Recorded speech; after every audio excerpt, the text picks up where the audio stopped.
trying to do a Halloween special. Tonight, I'm going to read some Reddit horror stories for the week of Halloween. I will be crediting the posters on r/horror stories for Reddit. The story that I'm going to read right now was posted by a user called very/emotional/void. You can read it here and talk to her more about it if she replies to you. Please like these stories for them and even comment. It'd be very helpful for them, and also give them a shout out, even though I don't know them. But basically this person had someone outside their window. And here's their story. They said, "This is a true story. It literally just happened, and I don't know where else to post this. But last night, my bunny, who I share my room with, was acting strange and freaking out. We had major storms in my area for the past few days, so I chalked it up to that. When I got up this morning, as I left my room, I turned back to see if he wanted some breakfast, a few apple slices, and I noticed there were handprints all over my window, and a smudge that looked like someone pressed their face against it. Now what's freaky is, this happened to no other window at my house, and there are thorn bushes and other big plants outside my window that make it very hard to get to my window. I would know I've been locked out of my house before. I do live with my parents, as I'm attending college, only a few minutes away from us. All my friends live across the city, so you can see why I'm freaked out, because the handprints are on the outside of my window, not the inside. Now my bunny won't go near my window and keeps hiding underneath my bed or in my closet, which he never does, even when it's storming. I also have 2 cats, and they've been avoiding my room, but stay beside me the whole time, anywhere I go. Something has clearly spooked these animals, and this only started happening after last night. I know it's not a prank that my family would pull on me, because the animals don't react to those at all. It's like they know what is happening when it comes to my family. I'm also a very light sleeper, so I'd have heard if someone fell onto my window trying to get in it, or if someone had banged on my window." And this was an edit by them.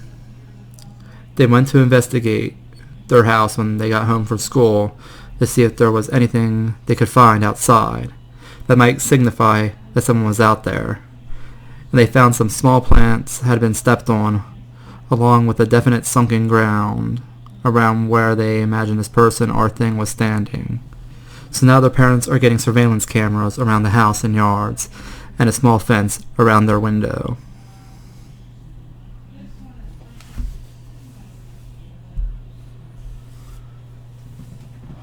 Maybe a ghost, since the animals are reacting to it, and usually they don't react to humans. That could be an opinion, or it could be a stalker. But like she said, there's bushes that can cut people very easily. She knows about that. That's a little bit suspicious and interesting to actually watch and see. And I feel sorry for that person, because it might happen again. Let's see this next story. This story is still on Reddit Horror Stories, and it was posted by Fed or McCloud 17 days ago. And they think they're going insane and seeing things. And here's the story. You know the storms that it rains super heavily, but there is more lightning than raindrops, which makes the sky be absolutely white in the middle of the night? Well, it's been going on for 2 days straight now. I live alone, 50 minutes to the nearest town, 80 minutes with this types of rain. I live alone in a small house, which has 2 floors, the second one being just my bedroom. I don't have any blackouts, only some thin curtains, which doesn't help keeping the lights out.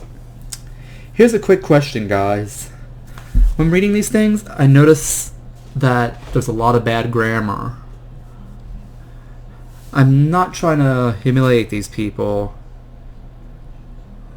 but I want to know what's going on when they type these things. Is it bad proofreading? Are they young? Because I want to know and kind of visualize these people. But let me get finished to reading this story. So here I am in bed having all these thunder, well, it's lightning they mean, having all this lightning illuminating their bedroom, when I suddenly hear a step beside me. You know the sound it makes when you step on a wooden floor? That ee? I think it's called creak. Oh, don't know. English isn't my first language. So there we go. English isn't their first language. So that's why the typing's a little weird and the grammar's a little weird. So now I get a little bit more of a visualization on who they are. Well, I hear that, and as soon as I turned my head to see what it was, then a lightning struck and I could see an entire silhouette of a woman with something in her hand. I jumped to the bed and grabbed my pistol lying on my end table. Lights were off, so I could only see where the thunder lit it up. The room. And now I couldn't turn on the lights because I would have to stand up and go to the stairs to do so, and I was panicking. Next thing I hear is laughter from the kitchen downstairs. I no longer saw the silhouette in my room, so I went and turned the lights on, pistol in hand, and I went down to the kitchen when I see that the lights down there didn't work, for apparently no reason, because my room's lights worked fine. Trying to find anything suspicious, I made eye contact with something. Not someone, but something that wasn't human, even less an animal. It was humanoid-like. That smile, that body-penetrating smile, those paralyzing white-colored glowing eyes. I fired my entire barrel. It was still there, looking at me. Have you ever played Call of Duty? You know when you got that teddy bear in the random box in Zombies? That there was a laughter? After I fired my gun, it laughed. Just like that. But it only stood there watching. I ran to my car, as I live isolated from everything. I let my kids in it, thank God, and drove straight to town. I could see those eyes everywhere in front of me, and my sides, behind me. Every time I checked the mirror, it was there. When I arrived, they got out of the car and yelled for help, although I cried. The fear of me was just too much to bear. But I don't think I'll forget this anytime soon. But when I cried for help, all the windows in the village just opened up, and those eyes appeared in every single one of those windows. I woke up 3 days later in the hospital. I don't have any physical damage, no cuts, no bruises, no nada. Just a heavy physical trauma that I don't think I'll be able to live alone anymore.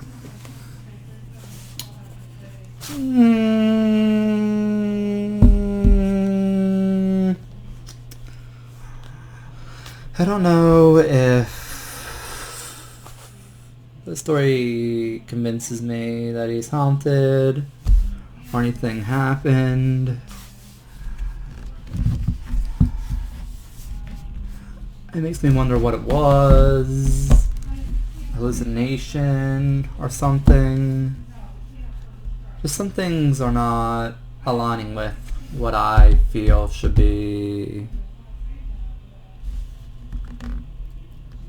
a good enough convincing story. It's entertaining reading this story. It was a good one. Bitter McLeod. But I'm looking for something that will make my bones chill. You hear what I'm saying? Chill. So let's go to the next story and see how it is. I would love to hear it and enjoy it. And thank you for that story today.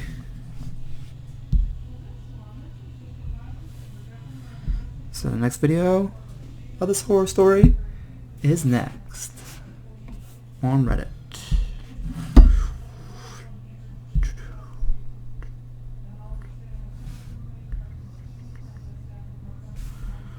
Reddit is loading.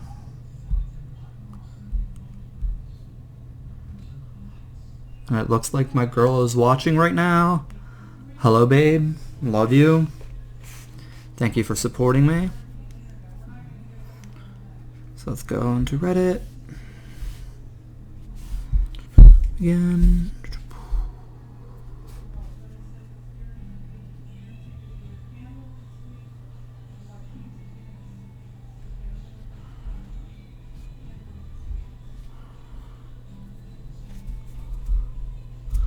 Well, another story by all simulation tests was called My Daughter Leaves Candy Outside Her Window. Every night, after dinner, my daughter is allowed to have one piece of chocolate, but of course, she always asks for one more. As she says, it's for her friend. Last week, I became curious as to what she would do with the extra piece of chocolate that I would give her. I followed her quietly as she slightly closed the door to her room. I hear her humming her favorite song. As I opened her door, just to sneakily peek inside, she was opening her window and putting the piece of chocolate right outside the window and said, "Here you go. I bought you some chocolate, so you can be happy and stop crying." I wonder who she was talking to, but decided to brush this off. But for the past 3 nights, after we all went to bed, I could hear a small child crying outside. For a second. I thought it was my daughter, but it couldn't be, because I could hear her talking softly. I got up immediately and ran to her room and slightly opened her door. I saw her leaning on her window and talking to someone, saying, "It's okay, don't cry. Here, have some candy. Are you happy now?" I came into the room and asked what was going on. Looked out her window, but no one was there. My daughter looked at me angrily. "You made him run away." Confused, I asked who ran away. "It doesn't matter," she said. I locked her window and put her back in bed. Last night, however, I heard her crying, followed by my daughter screaming. I ran towards her room, but we met halfway as she was running towards mine. "What's wrong?" I asked. "He scratched me, Mom," showing me her arm with her 4 long scratches. I heard something moving around in her room. "Stay here." I ran into her room, and as I stepped in, I saw a small child, which I believed to be a boy around 6 years old, climbing out her window. He turned around, looked at me with piercing golden eyes, and hissed at me, then jumped out. My blood ran cold. I ran to my daughter and carried her to the car, as I'm not crazy enough to stay in the house. As I was backing out the house driveway, I could see the silhouette of a child next to my house. I drove away as fast as I could. We stayed at my mother's house, but I know that I should have to go back to the house, but I didn't want to. Was it just my imagination? Did this really happen? What should I do? My lady, you got a demon. And it looks like more likely a skinwalker. Or a shapeshifter. You better get the out of there. That's all I have to say. Good luck, simulation test. But I say get the out of there.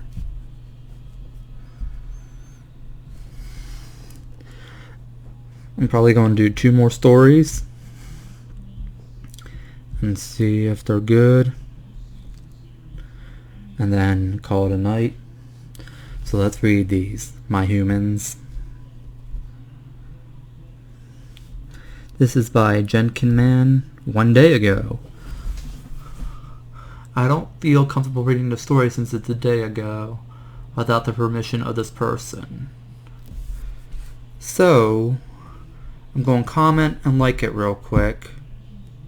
I don't have a Reddit account. Okay. So I won't be reading this one tonight, but I am going to read it probably tomorrow. So I'm going to do another session of this. So let me go a little bit farther and see what I can do.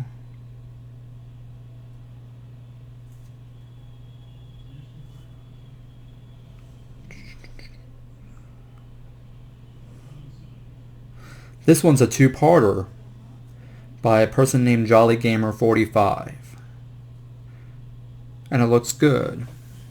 It is 8 days ago, so I will tell this one, but I also will contact her. And if I need to delete this video, I will, because I'm not a big YouTuber. If not, I will keep it up. So let's see how this goes. Door to Door, Part 1 of 2, by JollyGamer45. As I strolled onto the last few houses I had left, darkness was beginning to set in on light, reminding Earth that night was coming soon to take its place.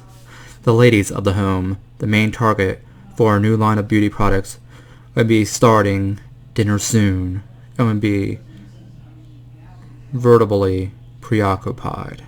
The best time to get the customer's attention is during the day, after the husband has left for work and the optional children are away from school.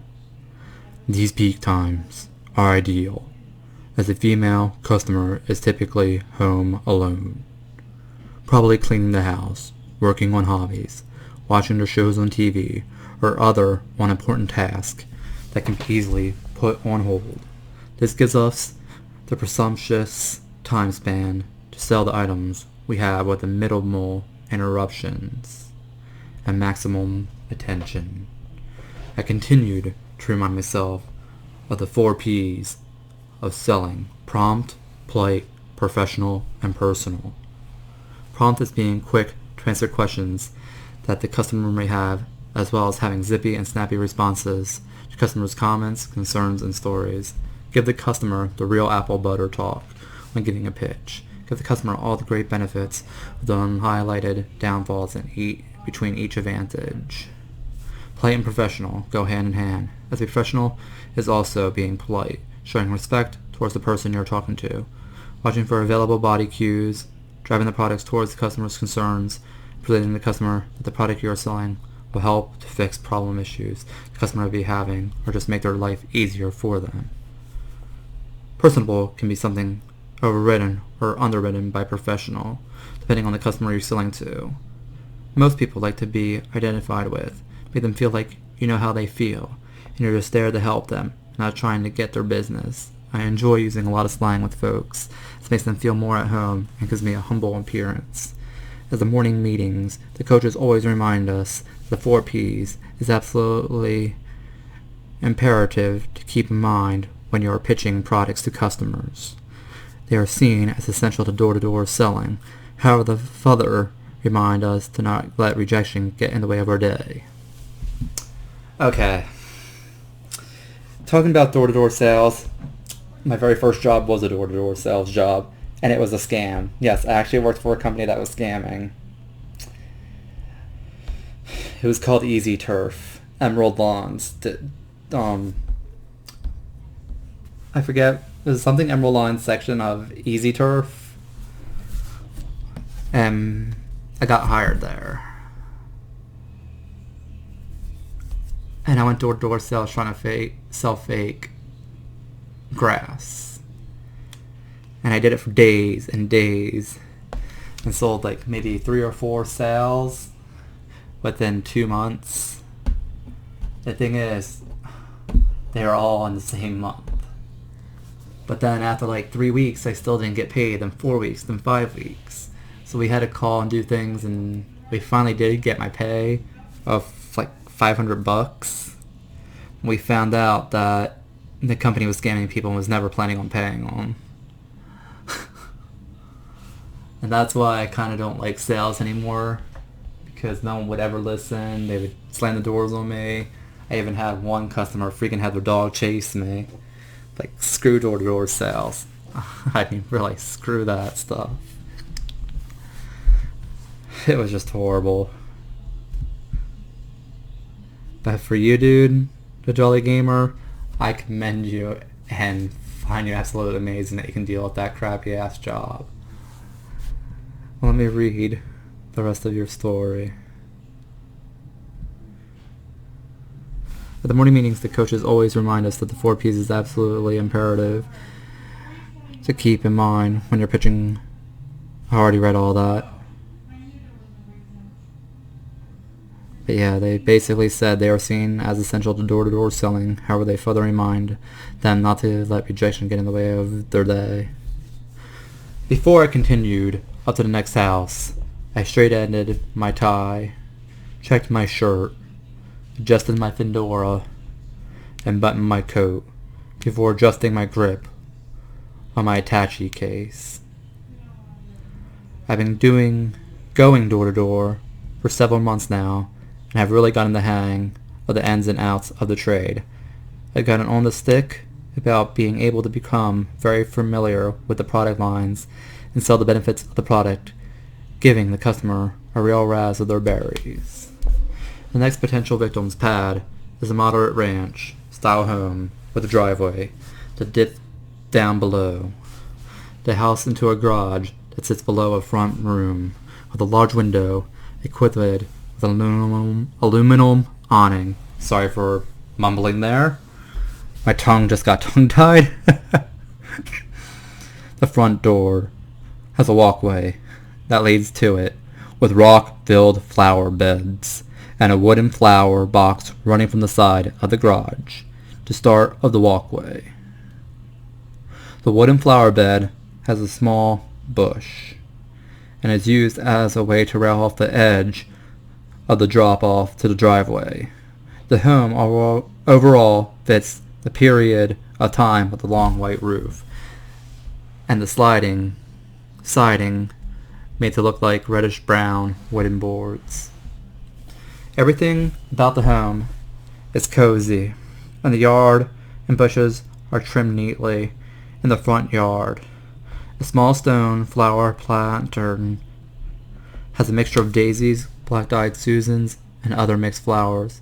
Matches the large chimney in the back of the house. Made my way up to the concrete path to the front door, past the flower planter, and on the small concrete porch landing beside the door hung a doorbell, which I gently pressed. Ding dong! Could be heard on the other side of the door. It seemed to sweep throughout the house like a bird, that unwittingly made its way through an open window. I adjusted my stance and felt the soft leather that housed the Bowie knife move, ever so slightly, against my right calf. The dark greaser inside of me swirled around, itching to touch the surface beneath my skin. He hasn't tasted blood in a long time, and the more homes I visit, he squirms and fights to be released. I hit the bell, and it rings out, sweeping through the house like a bird in flight, heading south for the upcoming barren winter.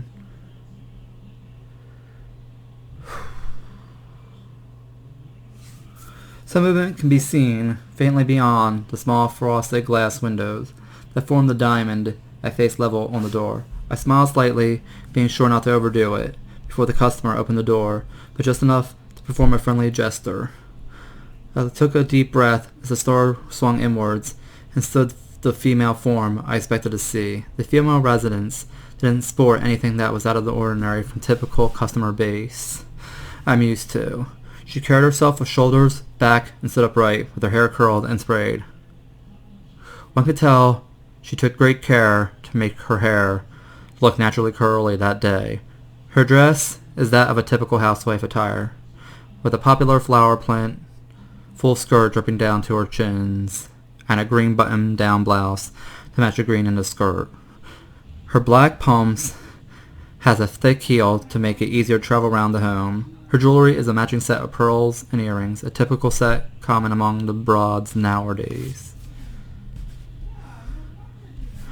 As she leaned against the door, she popped her hip out, putting the majority of her weight on her left leg, and gazed at me through her heavy eyes. She sported a little look, as if she was expecting me. I wasn't thrilled for my arrival. Her bright red painted lips frowned with unamusement as she gave me the get bent look and questioned, "You're not here to sell them damn encyclopedias, are you?" Her question iced me slightly, and I conjured a response. "Oh no, ma'am. I'm here to introduce you to you." "Do I look like a ma'am to you?" she interrupted. "You look like a cube baby to me, who could use some life-easing toiletries." "I'm circled," she explained, holding up her hand, exposing her wedding band. "Not a cube." I tried to gather my thoughts before continuing. Hopefully that didn't stop my recording. And it did not. Ooh. So, that was crazy to see right there. Let's keep on reading. I'll just have to hit the key every couple minutes. I tried to gather my thoughts before continuing on with my ear bashing, but her demeanor quickly changed when she asked me, "Do you have any of those perfume samples like that of what Avian gives out?" I smiled and held up my briefcase up, tapping and smiling. I got lots of samples and tryouts. She glanced down at the case and back at me with her eyes had done shut, an expression on her face reverting back to when she first answered the door. I suppose you're going to give me the once over about whatever you're trotting around in that carry-on luggage you got there. I won't gas you too much, my dear. I promise to only sell things earthbound and Chile to you, I excitedly explained. Got a deck of Luckies on you? She integrated. I went to reach inside of my coat pocket on the inside of my jacket, grab out my pack of smokes, but before I could get my fingers in my pocket, the customer stepped to the side and motioned for me to come in. I stepped into the living room and eyeballed around, get a feel for the space, and tried to find things that stand out to me that I could take advantage of making a sell. The living room is painted with a mint green color and large brick fireplace painted the same color as the mint green walls. A large mirror without a frame hung above the fireplace, right in length of the fireplace. A couple of faded red suede lounge easy chairs sat in the corner, with a table and lamp in between them. A cream-colored couch sat in front of the window that overlooked the driveway and front yard. The same colored cream-covered an armchair that sat adjacent to the couch. Sorry. This is a lot of reading. Adjacent to the couch, a white and golden trimmed coffee table sits in front of the couch and chair. A white sheer curtain under dark mint green panel hung in front of the window, with the panel drawn back, allowing the afternoon sun to shine through, illuminating the living room. However, the most peculiar pieces of the room are the stuffed moose and deer that sat on the wall, hanging on either side of the fireplace. They are both massive in size and almost seem to dominate the room. They would for sure have stories to tell of how they were killed, their eyes filled with almost a sadness deep inside of them, as the depression had swept over them for the time that they hung there, guarding the fireplace.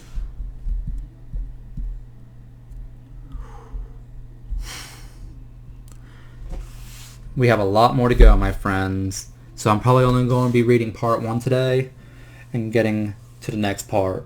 I mean, this is a lot more left. She walked in behind me as she began to speak. I'm not sure if you need to stand for your bit, but if you don't, feel free to sit. She must have caught my gawking at the taxidermy animals inspired. Beautiful, aren't they? I nodded in response without breaking vision of the whole look of the fireplace, marring the whole centerpiece of the room. My husband shot the moose in the Colorado mountains, just outside of the pine. Massive was he. He stood about 7 feet tall. Tim, even though he is no candy ass of a man, almost shit his pants when he came across that brute. And a deer was shot out in the Appalachian Hills of South Ohio. He too was a massive buck, as you can tell by that 14-point head of his. He had been terrorizing a friend of Tim's out there, tearing up the chicken coop, eating up the garden vegetables, causing all sorts of grotty. Oh, how he's trying to have gotten them too. She looked over to me with glory in her eyes, and a sort of pride filled her. I stepped to myself. It's a hobby of mine when I'm not playing housewife.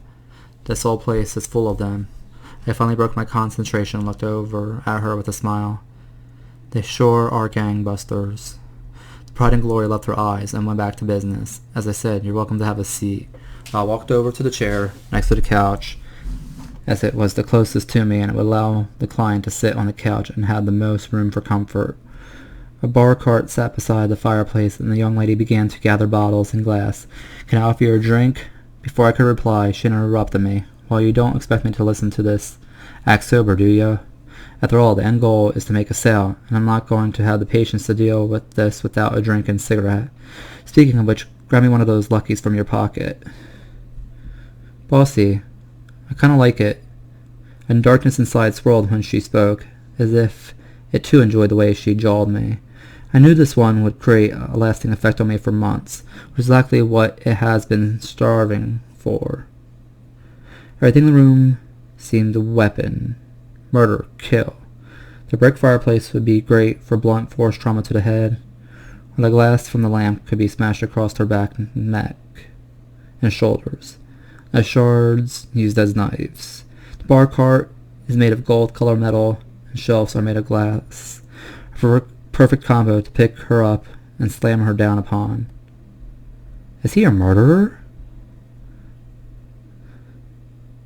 I stood up from the chair and reached back into my jacket pocket and pulled out the pack of Lucky Strikes I have stowed away for safekeeping.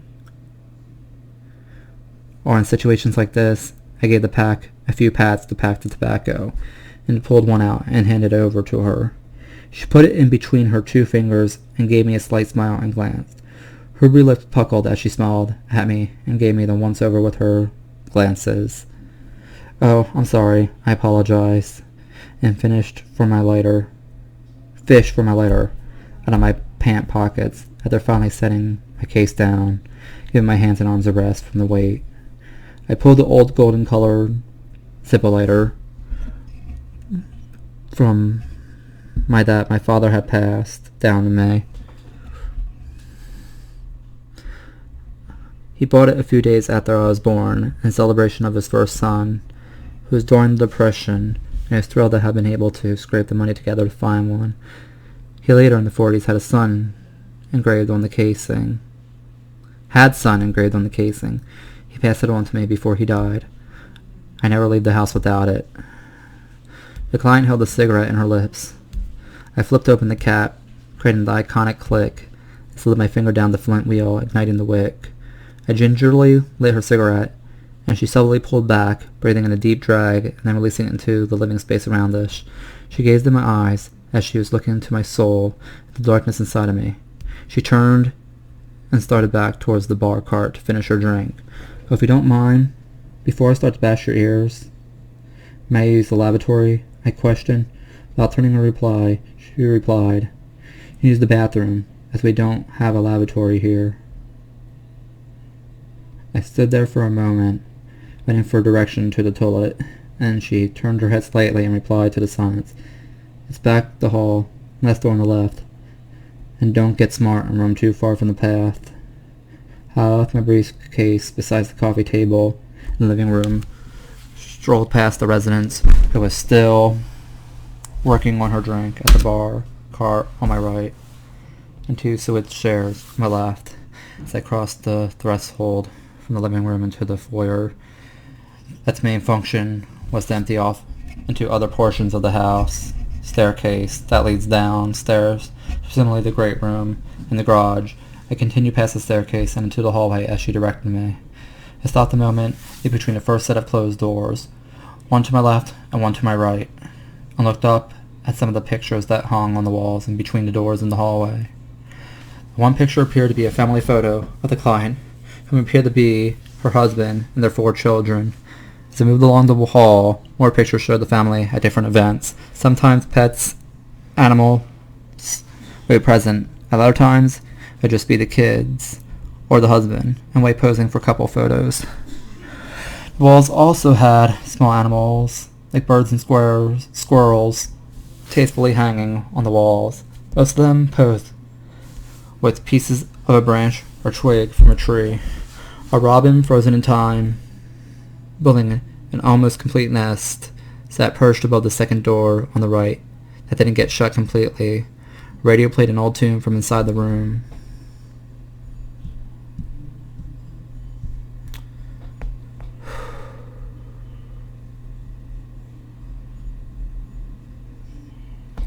I'm getting tired of reading this. There's a lot more to go still. This is a long story, and the second part's probably going to be just as long. Curiosity overtook me, and I inched the door open a few inches to peek inside in hopes that I could find about a little more information about the client. The bathroom should be really helpful in knowing what the client would be interested in, but the house had been mostly quiet, and typically the kids and husband would be away for school and work, so I wouldn't expect anyone to be home other than the broad making her drink. I figured I would be in the clear and that I wouldn't get caught snooping by other housemates, so I pushed the door a little further open. I got my head around the bend of the door and into the dark room. It appeared to be a study of some sort, with novels littering the bookshelves that covered the walls. A floor lamp sat next to the old rocking chair. In the rocking chair sat someone. I couldn't make out a body or a face, as the person held up a newspaper. He had suit pants on, what appeared to be broad shoes. A large circular rug sat in the middle of the room, and on the edge of it, by the newspaper readers, feet laid, curled up, an orange cat. The cat, oddly enough, didn't move or blink an eye. It just laid, knocked out, in sleep's grip. I pulled the door back to where I found it as quietly as possible. I possibly could too not disturb the newspaper man and a sleeping cat. I managed to get it back to its place without a creak or squeal and continued down the hallway. This woman will have to be spared, and the dark would have to wait another day. I found my way into the bathroom and shut the door behind me, flipping on the lights. At the same time, a dark cream tile floor crawled from the floor and halfway up the walls, leaving the rest of the room walls to be made of drywall. Again, a mint green took hold of the color scheme in this room, however a bit darker than that of the living room. The bathtub, sink, toilet, and towels all matched the mint green pattern that danced across the tile, while white filled the rest. A mirror hung above the sink, with little open square storage compartments alongside the mirror, with a large door on both sides of the compartments, allowing for more storage. I quickly scanned the compartments, looking for products that the family uses, and getting a feel of their morning and evening bathroom rituals. A bottle of Listerine mouthwash sat patiently behind the door on the right, and the box cleverly disguised Johnson & Johnson's Moodness sanitary napkins and mainly unmarked plain box. Some like to be modest about their ministrations. Johnson & Johnson devised creating marketing plans to conceal their sanitary napkins in unmarked boxes, giving the appearance that it could be anything from sanitary items to a box for receipt cards. Never seen that word before. Women could buy their feminine products and others would be none the wise. I also found striped toothpaste. A cleverly marketed toothpaste aimed to look like candy when squeezed out of the tube because of the red stripe on the white paste. This may be great for kids, but she may be interested in the Avion Smoker's toothpaste.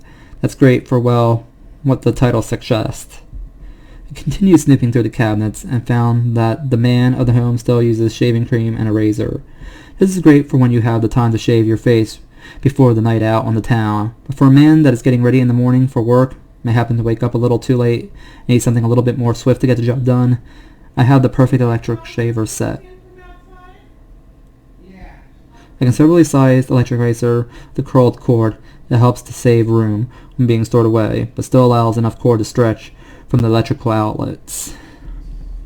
The shaving set comes complete with a beautiful hard leather case, electric shaver, of course, and a maintenance kit that includes the lubes and oils, a screwdriver, and a small soft bristle brush to quickly sweep off the whiskers.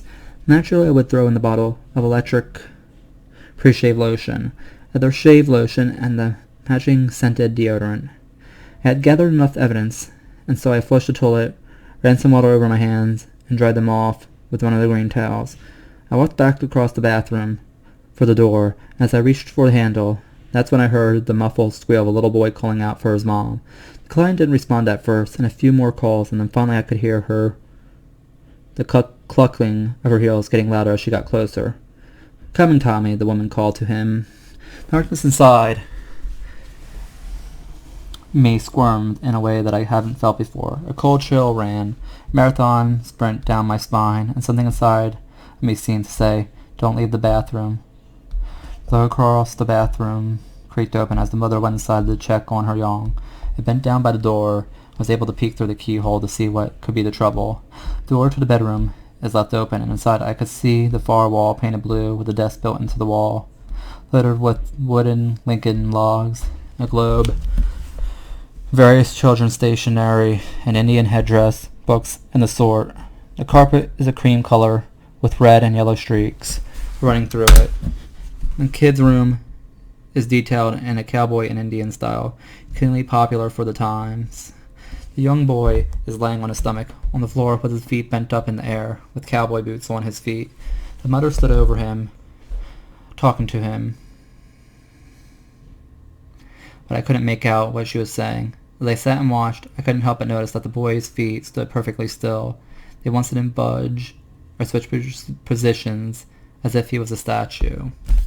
Another cold chill ran down my spine as she finally moved from standing over him and went swiftly from the hallway to exit the room, closing the door behind her. I stood up just in time for her to ask me, "Are you working on a ballad in there or something? I'm about to change your damn address and charge you rent." I swung the door open before she could continue badgering me, and I smiled as I spoke. "Are you ready?" She gave me a cock eye and a grimace as she turned back down the hallway towards the living room once more. I quickly followed suit behind her through the hall into the foyer and finally back into the living room to start my act. The client grabbed her drink off the cart and she walked past it and sat down on the couch. She sat her drink down next to the ceramic ashtray that held the cigarette that I had given her once before. Once carefully snubbed out, she pulled out a cheap lighter that I assumed she got off the bar cart and lit it up once more. She took a good drag off of it as I sat down in the chair I had once been in before. Once been offered before, not in before. I reached over for my case, set it across my lap as I fumbled at the locks to get it open. The mechanisms flipped up at attention, allowing me to access my case. I opened it and started.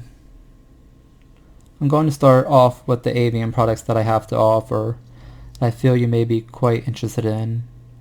I'm going to show you the products that I feel will be of most interest to you since I've already taken up a lot of your time. I grabbed out some perfume samples and handed them over for her to smell.